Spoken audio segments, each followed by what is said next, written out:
All right. Now, we have a lot of things to kind of figured out as we go. We were just talking about general manager search now, offensive coordinators, defensive coordinators. We are joined now by Robert Mays. He's the host of the Athletic Football Show. Robert, thanks for hopping on with us. We really appreciate it. Happy to do it.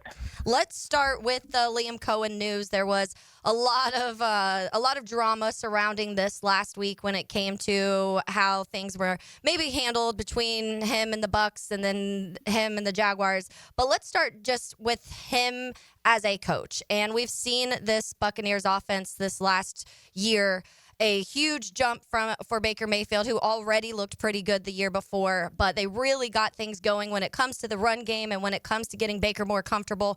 Tell us a little bit about what you saw with Liam Coen and that Bucs offense and how they were just they sat atop the league in a lot of different statistical categories.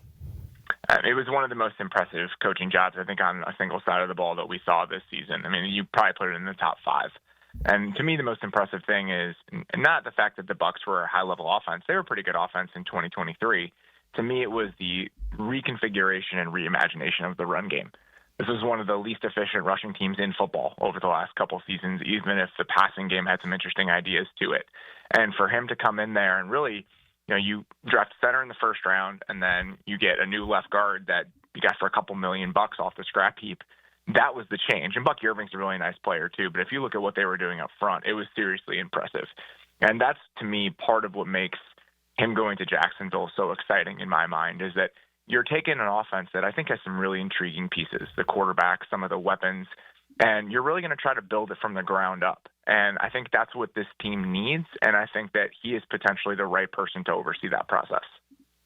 Robert, as you know, huge fan of your work and, of course, your podcast, as are several of our listeners who we call Heeligans. I know RJ's working on getting a graphic on our live stream up with your face on it, but I also need RJ to pull double duty and give a round of applause because the last time you joined us on the Garber Auto Mall phone line, you said Liam Coen would be a great fit for the Jacksonville Jaguars. Walk us through, though, your perspective, the national perspective of how this played out. Yes, the Jaguars got their guy, but certainly took the scenic route to get there last week. Yeah, I think that when they announced that they were bringing back Trent Baalke, I think it's one of those moments where you're getting in front of yourself and you're creating speed bumps for yourself unnecessarily. And at least it was nice to see them realize that by the time this process was over. But that was going to be an impediment to finding the coach and the staff and the future that they wanted. And listen, 5 years from now, if Liam Coen ends up being one of those difference-making head coaches, no one's going to remember that this was the process and that it was a little bit messy to get there. I just think that you run out of arguments as to why keeping that front office intact is ultimately beneficial for the future of the organization. And I know that Shad Khan alluded to, continuity, and you have to change over so many jobs. And I get that blowing up your draft and prep and that process on January 20th is a little bit daunting when the draft is in 3 months. But we've seen teams do this all the time and get benefited and see the benefits of it and be rewarded for it. If you look at what happened in Detroit, if you look at what happened in Washington last year, sometimes a clean break is the right thing to do, especially if it gives you a pathway to the coach and just the overall construction that you want. And I'm pretty sure that you could make the argument that that's what happened here. Robert Mays, host of the Athletic Football Show, joining us. Excuse me. Robert, Tony Maselli was a part of the search, and he said this morning, we got the guy we wanted. Do you believe that the Jaguars wanted Ben Johnson? They couldn't get Ben Johnson because Trent Baalke was still in place, and so then they pivoted towards Liam Coen? Or do you believe he really means they got the guy that they wanted? I'm sure there's a little bit of truth to that statement. I mean, when you go into this, I don't think you can really go into it saying it's one guy or bust. That's just not how these things work. And so I think that if it's not the guy they wanted from day one in ideal circumstances, I wouldn't be surprised at all if their 1B was somebody like Liam Coen. As part of this process, as we were looking at coaching candidates overall and the types of candidates who'd be available in this cycle, I always kind of had Liam Coen earmarked as that secondary option if you wanted to go the offensive play caller route if it wasn't Ben Johnson. And it's for a reason that I think ties the two of them together. When you look at a lot of these guys who get hired as offensive coordinators that move to being head coaches, recent history, there are a lot of guys that come from two specific buckets. One, they were attached to truly elite quarterbacks. Josh McDaniels, Brian Dable, Adam Gase when he was with Peyton Manning. Those guys, it's easy to succeed when you have one of the best three players in the world playing that position for you. Or they were guys who were offensive coordinators for play calling head coaches, where you're not necessarily in charge of the offense overall. You're a piece of a staff that is led by kind of the architect of those specific offenses. Both Ben Johnson and Liam Coen, and even though Liam Coen only did it for a year, constructed top 5 offenses without truly elite quarterbacks. That's really difficult to do.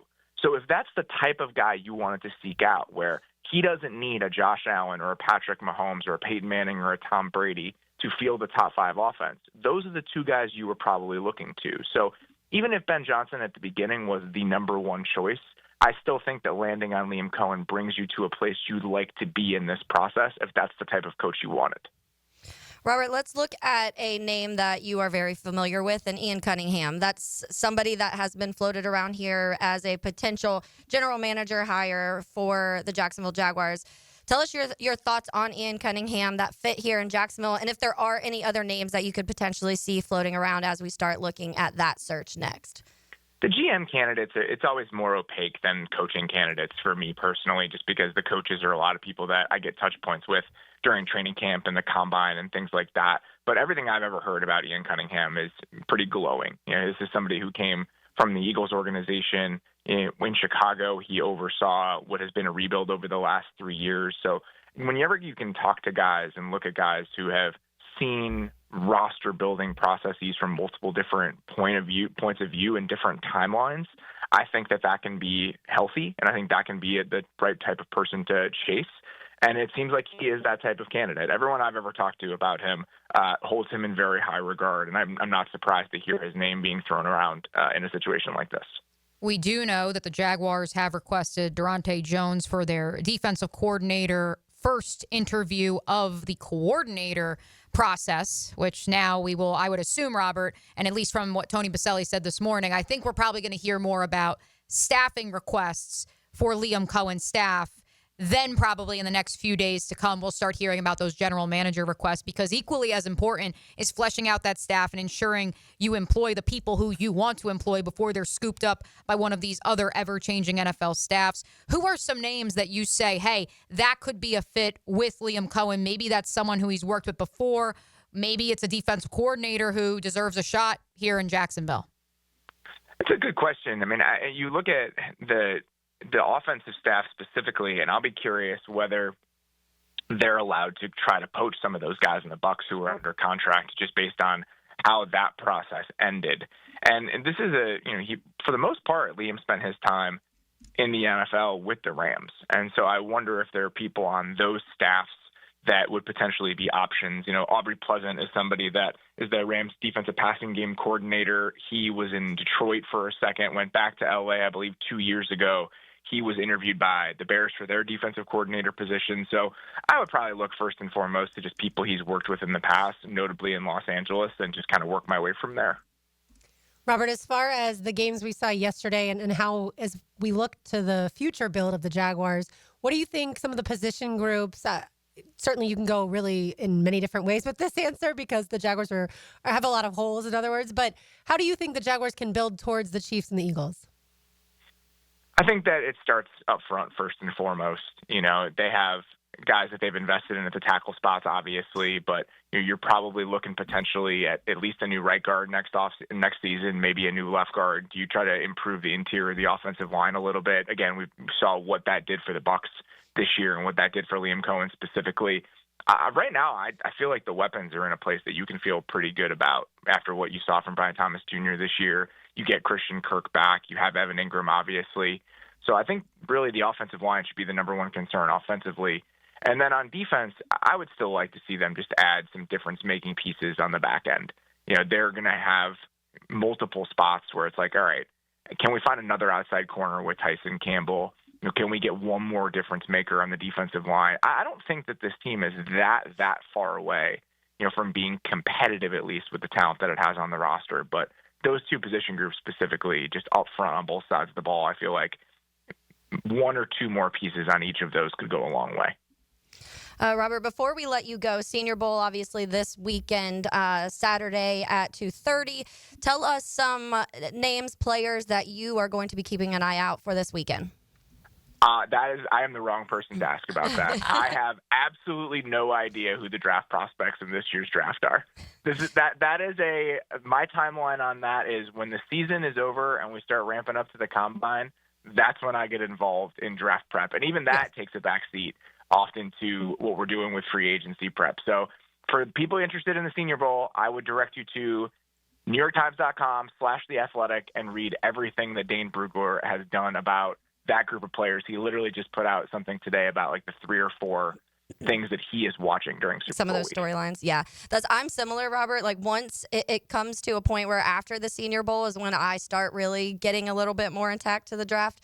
That's coming. It's right around the corner, obviously, with it this weekend. But again, we really appreciate your time. I know this off season with all of the coaching hirings and all of that, who the Saints still looking. So we'll see what ends up happening in New Orleans. But we appreciate your time, and I hope you have a good rest of your week. Sounds good. You too. Thank you. Hey, Nia here, and thanks so much for watching 1010XL Jaguars. For even more coverage of the Big Cats, be sure to subscribe to 1010XL Jaguars.